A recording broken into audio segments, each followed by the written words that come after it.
আলাইকুম। আমরা ভাবি যে করাইল আসলে জঞ্জাল যন্ত্রণা, আসলে কি তাই? আমি নূপুর এবং আমি করাইল থেকে বলছি এবং আমরা এবং আমার দল যারা রয়েছে তারা আমরা কাজ করেছি করাইল ও শহর কেন্দ্রিক। চলুন দেখে আসি করাইল আসলে কি। এই যে প্রথমে যদি আমি এই ম্যাপটাকে কেন্দ্র করে বলি, আমি জানি না আপনারা কি দেখতে পাচ্ছেন, কিন্তু আমি দেখতে পাচ্ছি একই আকাশের নিচে দুটো পৃথিবী। এক পৃথিবী যেখানে রয়েছে উঁচু উঁচু দালান কোঠা, বিল্ডিং আর বিল্ডিং, যেখানে সহজেই আমরা চাইলে আকাশ দেখতে পারি না, প্রকৃতির কাছে যেতে পারি না। অথচ যদি আমি লেকের ওই পাশে যাই, আমি দেখতে পারি একটা সুন্দর শহর যেখানে সবুজে ভরা এবং আমি চাইলেই উপরে তাকালে আকাশ দেখতে পাই। মানছি জায়গাটা একটু ঘনবসতিপূর্ণ, কিন্তু এখানের মানুষজন যারা রয়েছেন তারা বাংলাদেশের ঐতিহ্যকে এখনো লালন করছেন। এখানে 64 জেলার মানুষ রয়েছেন এবং তারা তাদের মতো করে তাদের নগরীকে গুছিয়ে নিয়েছেন সুন্দরভাবে।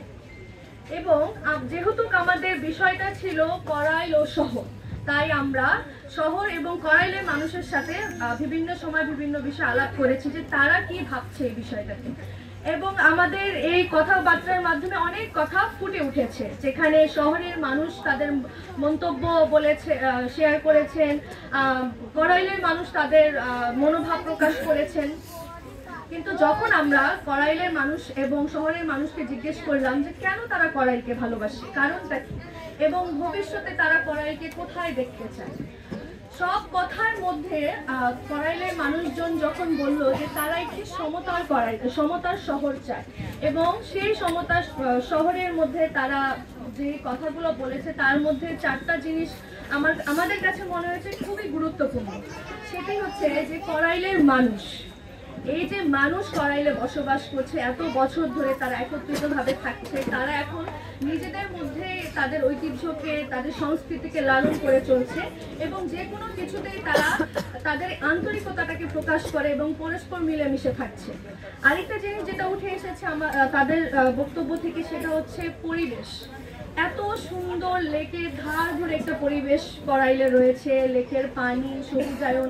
আমরা যদি করাইলে আনাচে কানাচে চোখ বুলে আমরা দেখতে পারবো যে এখানে মানুষ ক্ষেত কৃষি করছে, ছাদ বাগান করছে, মানুষ সবজি চাষ করছে, কত কিছু।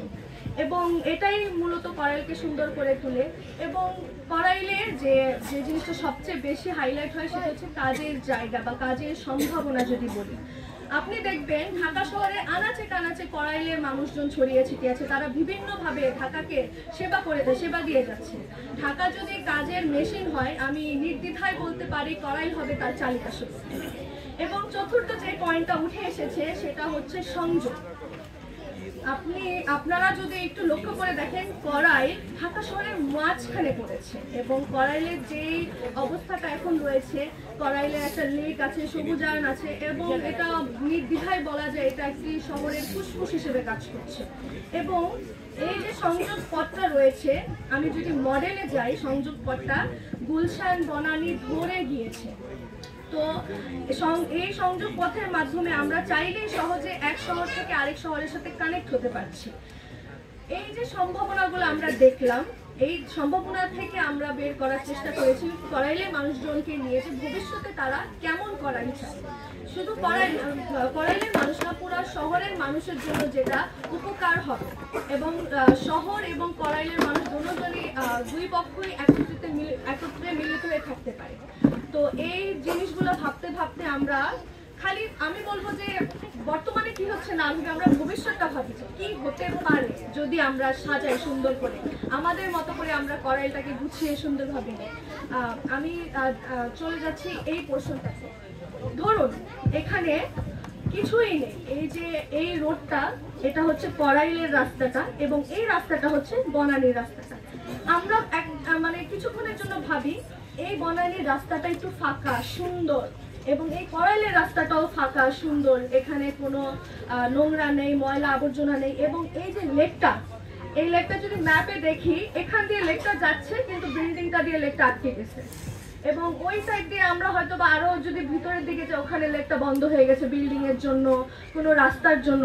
কিন্তু যদি আমরা আমাদের ভবিষ্যতে যেভাবে দেখতে চাই যে পুরা লেকটাই খোলা এখানে কোনো বাধা নাই, কোনো কিছু নাই, এখানে চলার পথ সৃষ্টি হয়েছে এবং বিভিন্ন পয়েন্টে পয়েন্টে মানুষজন যে নৌকা দিয়ে যে যান চলাচল ব্যবস্থাটা এটা শুরু করে দিয়েছে। তাহলে ঢাকা শহরে গুলশান থেকে বনানী যাওয়ার যে টাইম ডিউরেশন আমরা দেখি ঘন্টাখানেক লেগে যায়, প্রচুর জ্যাম এবং কস্টিংটাও অনেক থাকে। কিন্তু যদি আমরা এই লেকের মাধ্যমে নৌকা চলাচলটাকে স্বাভাবিক করি, এই নৌকার চলাচলটাকে স্বাভাবিক করে মাত্র কয়েক মিনিটের মধ্যে 5-7 মিনিটের মধ্যে আমরা 10, 20, 30 টাকা যেখানে যেরকম কস্টিং হয় সহজে যাতায়াত করতে পারবো। শুধুমাত্র যাতায়াত বলবো না, এই যে পরিষ্কার পানিটা এটা মানুষের জনজীবনের জন্য অনেক উপকারী হবে। মানুষ একটা সুন্দর পরিবেশ পাবে এবং আমরা যারা করাইলে বসবাস করি তারা এখানে মাছ চাষ করতে পারবো। এই যে লেকের পাড় ধরে কৃষি হতে পারে, এগ্রিকালচার হতে পারে। ভাবুন তো যে এখানে ভাসমান বাজার হচ্ছে, হ্যাঁ, ওই পার থেকে মানুষ নৌকা দিয়ে আসলো, এসে বাজার করলো, করে চলে গেল, আবার নৌকা দিয়ে মাটিতেও তাদের পা ফেলতে হলো। আবার যদি ভাবি যে করাইলের এখানে যে কৃষি কাজগুলো হচ্ছে, এখানে দোকানপাটগুলো আছে, হ্যাঁ, এখানে আমরা মিনা বাজারে যাই, আমরা যাই স্বপ্নে বাজার করতে, অথচ আমরা কোনো টাটকা কিছুই পাই না, সব বাসি। কিন্তু কেমন হতো যদি আমরা করাইলে আসতাম টাটকা মাছ সবজি কিনতে এবং টাটকা টাটকা খেতাম। হ্যাঁ, তো এই ভাবনাগুলো আমাদের মধ্যে অনেক বেশি কাজ করা উচিত আমি মনে করি। একবার ভাবুন যে আমরা পয়লা বৈশাখ পালন করি কোথায়? হোটেল সারিনাতে, লেক শোরে। কেন? যদি আমরা এরকম হতো, আমরা করাইলে আসলাম পয়লা বৈশাখ করতে, করাইলে পয়লা বৈশাখ মেলা হতো, তাহলে কিরকম হতে পারতো বিষয়টা? আবার এই যে আমাদের যে বাচ্চা আমরা দেখি গুলশান বনানীর বাচ্চাগুলো, এবং আমরা এখানেও দেখি যে বাচ্চারা একটা বন্দি জীবন পালন করতেছে, মোবাইলে অ্যাডিক্টেড হচ্ছে। কিন্তু কেমন হতো যদি বাচ্চারা বিকালে এই লেকটার পার ঘেঁষে হেঁটে আসতো, লেকটার দিয়ে ঘুরতো, নিরাপদে চলাচল করতো, খেলাধুলা করতো, এখানেই তারা তাদের জীবনটাকে গুছিয়ে নিত, সবাই মিলেমিশে থাকতো। এই চিন্তা ভাবনাগুলো আমাদের ভাবা উচিত যে এইসব যদি হতো তাহলে আমাদের করাইলটা কিরকম হতো। এবং এই যে মডেলটাতে আমরা এটাই ফুটিয়ে তোলার চেষ্টা করেছি যে এই যে আমরা ভাবছি করাইলের মানুষের যে সম্ভাবনার দুয়ারটা রয়েছে, এটা যদি আমরা চারদিকে সবাই একটু চেষ্টা করি তাহলে অনেক কিছু হয়তো বা পরিবর্তন হতে পারে। পরিশেষে আমি এটাই বলতে চাই যে করাইলকে শুধুমাত্র আমরা বুয়া সাপ্লায়ার ও সাপ্লায়ার মেশিন হিসেবে যেন না দেখি। করাইলে করার মতো অনেক কিছু আছে, অনেক সম্ভাবনা আছে। আমরা করাইলে শুধুমাত্র বুয়া খোঁজার জন্য যাতে না আসি, আমরা করাইলে যেন আসি টাটকা একটু সবজির খোঁজে, একটা সুন্দর সবুজ পরিবেশের খোঁজে, আমরা যেন আসি একটা ভালো শিক্ষার খোঁজে, আমাদের সন্তানদের আমাদের একটা ভালো পরিবেশের খোঁজে। এবং আমরা ঢাকার জন্য করাইলকে করি, শুধুমাত্র কয়েকটা বসতির জন্য করাইলকে না করি, পুরো ঢাকার জন্য করাইলকে এমন ভাবে গড়ে তুলি যেন সবাই এটা ভাবে যে করাইল একটা আদর্শ নগরী, একটা আদর্শ স্মৃতিতে পরিণত হয়েছে। এটা বলে শেষ করতে চাই। Thank you.